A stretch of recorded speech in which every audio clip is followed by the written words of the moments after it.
Hi guys, इस video में हम सिग्निफिकेंस ऑफ ट्रांसपिरेशन देखेंगे।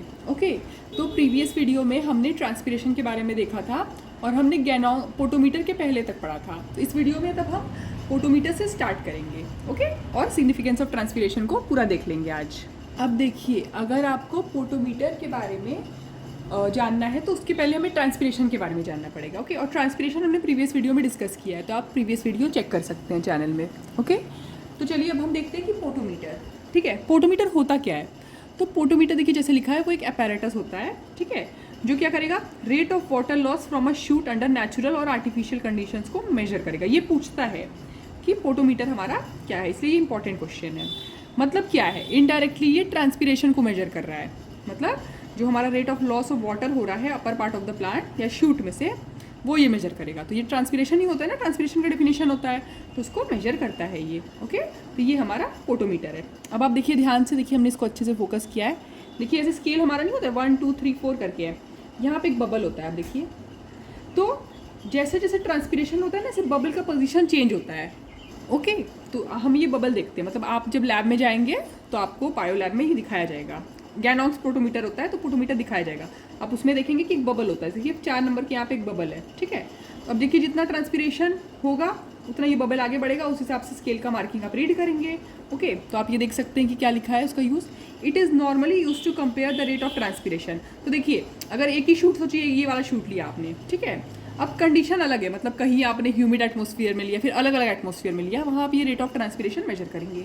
इसको ये बीएससी लेवल पे भी एक्सपेरिमेंट कराया जाता है हम लोग से। Okay, so it is normally used to compare the rate of transpiration from the same shoot under different condition by timing the movement of air bubble over a given distance on the scale। तो वो distance देख के कि वो कितना move कर रहा है, उस हिसाब से आप बताएंगे कि अच्छा इतना ट्रांसपिरेशन है। जैसे देखिए, ये थोड़ा सा दिया हुआ है डिस्क्रिप्शन कि अगर सोचिए कि रिलेटिव रेट 7 है। 7 है मतलब क्या, 7 मतलब देखिए, अगर ये ज़्यादा यहाँ से ट्रांसपिरेशन हुआ, आप खुद देखिए, अगर ट्रांसपिरेशन बहुत ज़्यादा हो रहा है ना, तो भाई पानी ज़्यादा हटेगा। तो यहाँ से अगर सोचिए पानी हट रहा है तो बबल आगे बढ़ेगा ना।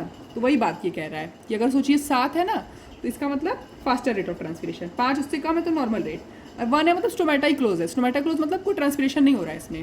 ओके, तो ये हमारा ये क्वेश्चन आता है। ओके, पोटोमीटर के बारे में कि व्हाट इज़ पोटोमीटर। देखिए यहाँ मार्क भी है, हम जब एक्सरसाइज कराएंगे तो आप उसमें देख सकते हैं।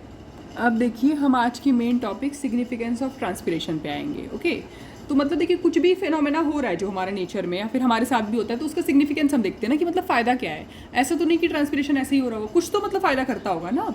अब बाद में हम लोग देखेंगे ना कि ये बहुत नुकसान भी करता है फ़ायदे के अलावा, लेकिन चलिए कुछ फ़ायदा करता है तो उसको हम लोग पहले पढ़ लेते हैं।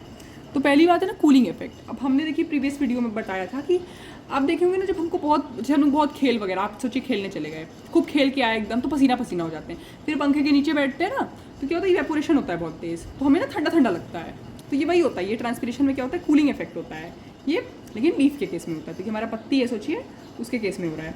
Leaf expose to direct sunlight. अब देखिए ध्यान से कि अगर सोचिए धूप बहुत ज़्यादा है, डायरेक्ट सनलाइट है ना, तो और लीफ उसमें ऑब्वियसली एक्सपोज है, तो अब क्या होगा ना, डायरेक्ट सनलाइट की वजह से वो पत्ती क्या होता है, अरे भाई धूप पड़ रहा है सोचिए, तो अब हम लोग को भी तो गर्मी इसीलिए लगता है ना। तो अगर सोचिए पत्ती है, अब बहुत धूप गर्म एकदम एटमोसफियर है, तो उससे क्या होगा ना, ये पत्ती हीट एब्जॉर्ब करेगा और उसका टेम्परेचर इतना ज़्यादा हो जाएगा ना कि वो साइटोप्लाज्म को किल कर सकता है। आप सोचिए, अब हम लोग का भी मतलब किसी भी चीज़ का एक लिमिट होता है ना टेम्परेचर टॉलरेट करने का।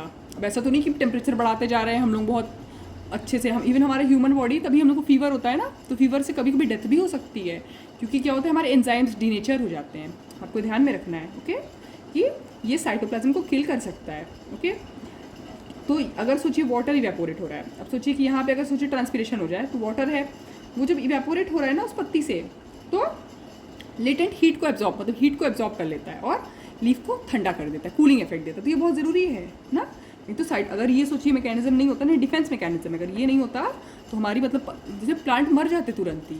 अब देखिए एक लिमिट पे तो वो बहुत हाई टेम्परेचर होगा, तो फिर तो दिक्कत ही है। अगर नॉर्मल वाले प्लांट होंगे, बहुत टेम्परेचर हाई है, पर स्टिल ये कुछ हद तक बचा देगा कूलिंग करके। दूसरा, कंडक्शन ऑफ मिनरल।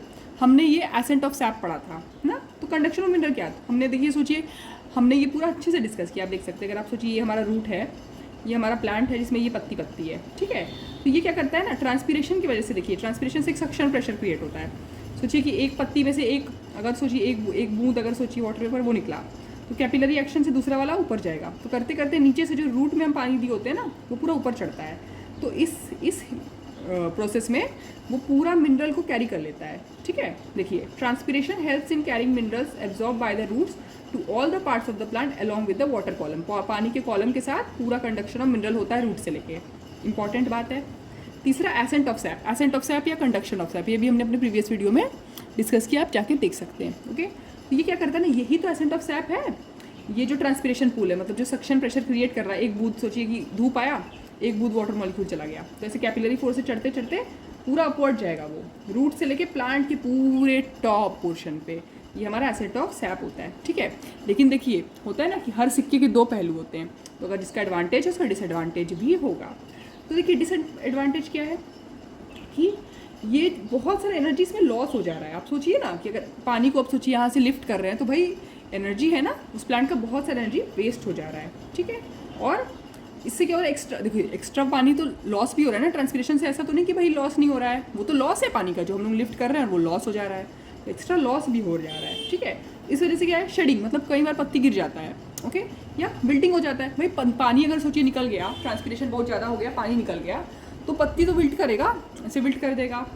तो विल्टिंग के बारे में गटेशन वगैरह इसको हम आगे पढ़ेंगे ना, तो विल्ट ऐसे विल्ट हो जाता है पानी, पत्ती मतलब ऐसे ड्रूप डाउन कर जाएगा। ओके, तो अब देखिए क्या होता है ना, it reduces the amount of water available which further limits the growth of seeds and fruit. तो विल्टिंग तो देखिए जो हो रहा है। ठीक है, अब क्या होता है, सीड और फ्रूट में जो जितना पानी चाहिए, देखो अब हर चीज़ की ग्रोथ के लिए एक पर्टिकुलर अमाउंट ऑफ पानी चाहिए ना। आप खुद भी सोचिए कि अगर आप नॉर्मल लाइफ लीड कर रहे हैं तो आप थोड़ा अमाउंट ऑफ पानी लेते हैं, एक मिनिमम अमाउंट, वैसे इनको भी चाहिए होता है सीड और फ्रूट के ग्रोथ के लिए। तो भाई उसमें भी कमी हो जा रहा है, तो लॉस हो जा रहा है वाटर। तो इसीलिए देखिए पूछेगा अगर आपसे ना, ये क्वेश्चन आता है कि why is transpiration a necessary evil. आप बोलेंगे यही बात कि इसका डिसएडवांटेज ज़्यादा है एडवांटेज से। Transpiration has more disadvantage than advantage, but plants के नॉट चेक इट। अब देखिए प्लांट भले ही लिविंग है, पर इतना मैकेनिज्म नहीं है हम लोग की तरह कि गर्मी हो तो कूलर लगा लो, एसी लगा लो भाई ना, ठंडी हो तो हीटर लगा लो, इनका तो एक लिमिट है। Okay, so they can not check it. Transpiration is therefore regarded as a necessary evil to the plants. Okay, तो नेक्स्ट वीडियो में हम कंडक्टिंग टिश्यू डिस्कस करेंगे। Okay, thank you.